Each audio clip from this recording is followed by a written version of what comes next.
인덕원 청약 떴다고? 거기 되게 좋은 동네 아니야? 바로 청약해야지. 미쳤어? 가보지도 않고 청약부터 한다고? 미안해, 가볼게. 안녕하세요, 모니코알레입니다. 예전 회사가 강남에 있었는데 인덕원역 근처에 사시는 분들이 꽤 있었어요.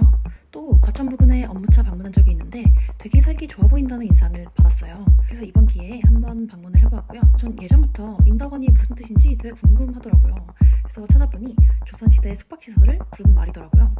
또 이 지역이 예로부터 교통이 좋기로 유명했다고도 해요. 그런 이야기는 관심 없어. 아파트 설명이나 해.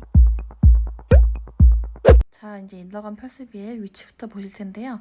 주변 아파트들이 굉장히 많고 인덕원역이랑은 사실상 좀 멉니다. 제가 다녀왔는데 버스로 10분에서 15분 정도 좀 타고 오셔야 되고 평촌역도 그렇게 가깝다고 볼 수는 없겠습니다. 총 2,000세대 정도 분양을 하고 그 공급 면적은 그 소형 평수 위주로 구성되어 있습니다. 입주는 26년이고요. 전매 제한 걸려 있는데 전매 제한은 1년이어서 1년 이후에 전매하실 수 있습니다. 해당 아파트의 입지가 교통이 아주 좋다라고 할 순 없지만 입지 자체가 강남역까지 차로 16km밖에 되지 않기 때문에 강남 접근성이 아주 좋습니다. 또한 송도에서 판교까지 경기 남부를 관통하는 월판선이 개통 예정인데 일반 지하철이 아니라 시속이 최대 107km까지 달리는 고속철이 개통 예정이라 인덕원 주변이 수혜를 받습니다. 정차역이 송도, 시흥시청, 광명역, 인덕원역, 판교역 총 5개이기 때문에 송도에서 판교까지 30분밖에 소요되지 않는다고 하네요. 월판선이 뚫리면 경기 남부지역에 큰 교통 호재를 불러일으키리라 생각합니다. 다음으로는 가장 중요한 가격 분석입니다. 이렇게 가격 나누기 평수를 하면 1평당 가격이 나오는데요. 제가 계산해 봤을 때 20평이 가장 이득인 것으로 계산이 됩니다. 20평대 방 3개 아파트가 5억대면 신혼부부나 아이가 한 명인 가족이 충분히 거주할 만한 메리트가 있는 평수라고 생각하는데요. 평당 가격도 제일 저렴하니 아직 아이가 없는 저라면 20평대에 청약을 넣을 것 같습니다. 또 요즘 청약의 포인트는 분양가인데요. 최근 원자재값 상승으로 분양가가 워낙 비싸게 나오다 보니 청약에 당첨되더라도 크게 이득을 못 보는 경우가 많이 발생합니다. 어떻게 보면 인덕원 펄스빌도 그런 아파트 중에 하나라고 볼 수 있겠는데요. 이전 영상 찍었던 광역 1구역 청약과 마찬가지로 분양가에 있어서는 크게 메리트가 있다고 보실 수는 없습니다. 신설동역 역세권에 분양할 레미안 아파트가 30평 기준 8억대로 분양을 했는데요. 서울 외곽인 인덕원 아파트가 10억의 분양가가 나온 걸 봤을 때 크게 저렴하게 나왔다고는 볼 수 없겠죠. 다시 현장으로 돌아와서 부지가 되게 넓어서 아래쪽 부지부터 먼저 살펴볼게요. 저희 바로 옆에 있는 아파트가 이편한 세상 인덕원 더 퍼스트라는 아파트예요. 최근 매매 실거래된 거는 9억 4천에 매매가 됐는데 해당 건은 평수가 되게 넓은 물건이고 실제 국민 평수인 30평 같은 경우에는 이제 8억 5천의 호가가 올라와 있습니다. 실거래는 한 8억 정도에 됐고요. 아파트가 30평 기준으로 10억 정도에 올라와 있는데 바로 옆에 아파트와 입지가 굉장히 유사한데 10억에 올라온 걸 봤을 때 가격적인 메리트가 크게 없다라고 이렇게 생각을 하실 수 있겠습니다. 물론 바로 옆에 이편한 세상 같은 경우에는 10년 전에 지어졌지만 이렇게 보시다시피 상태가 아주 괜찮거든요. 여기 바로 앞에 보이는 것이 초등학교인데 길 하나만 건너면 바로 여기 초등학교가 있어가지고 아이들 통학하기는 굉장히 좋은 아파트라고 볼 수 있겠습니다. 또 이 주변이 아파트촌이다 보니까 차가 그렇게 많이 다니지도 않고 아이들이 안전하게 등하교 할 수 있는 환경이더라고요. 또 초등학교뿐만 아니라 스타고 한정거장만 가면 백운고등학교라고 고등학교도 위치해 있습니다. 실주 근접 분석 빠르게 가볼게요. 실주 근접 관점에서 살펴보면 대표적인 업무주기인 강남 출퇴근에 굉장히 용이한 입지라고 볼 수 있습니다. 아파트 바로 앞에 있는 버스를 25분 정도 타시고 사당역에 내리셔서 2호선으로 환승하면 금방 강남역에 도착하고요. 소요시간은 30분이 넘는 40분이 소요됩니다. 이 정도면 출퇴근할 만한 거리죠? 제 회사가 있는 을지로 입구역도 한번 찍어봤는데요.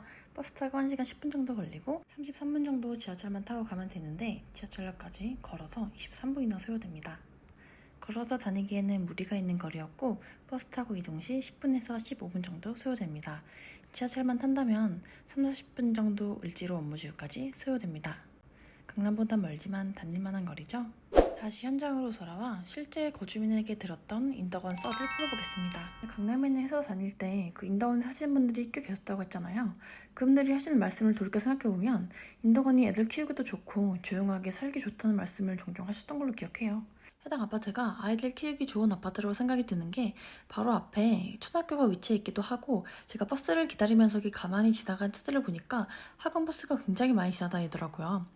그 주변에 평촌 학원가라고 굉장히 유명한 학군지가 형성되어 있기도 하고 주변이 아파트 촌이다 보니까 나름대로 그 학구열이 높지 않을까라는 생각도 해봤습니다.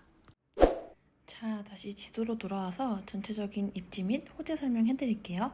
이쪽이 저희 아파트고 아까 영상에서 보여드렸던 바로 맞은편 아파트인 이편한 세상. 9억에 매매된 건 39평이라 인덕원 펄스비엘의 34평과 정확히 비교할 순 없지만 펄스비엘의 34평 분양가가 10억대인 걸 생각하면 엄청 싸다고 평가할 수도 없고 시세와 비슷하기 때문에 엄청 비싸다고 평가할 수도 없을 것 같습니다. 하지만 이 일대가 전부 재개발이 되고 또 여러 가지 교통 호재들이 실현된다면 더 높은 프리미엄을 형성할 수 있을 것이라고도 볼 수 있겠습니다.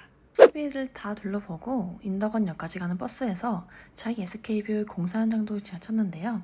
자이 SK뷰도 마찬가지로 정말 대단지로 지어지고 있어서 해당 아파트가 완공된 시점인 2025년 5월을 기준으로 생각해보면 현재보다 조금 더 안정화된 아파트촌의 모습을 볼 수 있을 것이라고 생각합니다. 인덕원 하면 빼놓을 수 없는 게 바로 이 교통호재인데요. GTX, 월판선, 간선도로 확충 등 핵심적인 교통호재가 있습니다. 월판선의 경우 기존 송도에서 판교까지 2시간이 걸리던 거리를 30분으로 4배나 앞당겨주는 고속철도고요. GTX 노선 또한 핵심 업무지구를 지나가기 때문에 서울의 위성도시인 인덕원 입장에서는 아주 큰 호재입니다. 결론적으로 말씀드리면 투자 목적 또는 실거주 목적 둘 다 청약하시는 걸 추천드립니다. 인덕원 지역의 입지와 호재를 근거로 현재 분양가격보다 떨어질 일은 없을 것 같습니다. 월판선과 GTX라는 강력한 교통호재를 가지고 있기도 하고 실제로 착공이 시작하고 개통이 된 이후에는 가격이 더 뛸 가능성이 큽니다. 또한 원래 좋은 입지와 교통, 강남 및 주변 업무지구 접근성이 우수하다는 장점이 있는데요. 대부분 평지로 이루어진 지역이라 살기 좋고 학군지까지 갖추었으니 주민들의 실거주 만족도가 큰 지역입니다. 실거주 수요가 많은 곳이니 전세 공실날 일은 절대 없겠죠? 전세 가격 경쟁력도 갖추고 있다고 봅니다. 또한 아파트 주변 지역 재개발도 활발히 이루어지고 있으니 동네 전체가 신도시화되는 효과를 기대할 수 있겠습니다. 사람들의 심리상 구도심보다 신도시로 더욱 쏠리게 될 것이라는 건 당연한 얘기죠. 또한 전매 기간이 1년이기 때문에 2026년 입주 이전에 분양권인 상태로 팔 수도 있어 분양권 투자도 가능하여 메리트가 있습니다. 물론 인덕원 펄스비엘이 최선의 선택은 아니겠지만 여러 투자 관점에서 생각해 봤을 때 최소 손해는 보지 않는 투자처라고 생각합니다.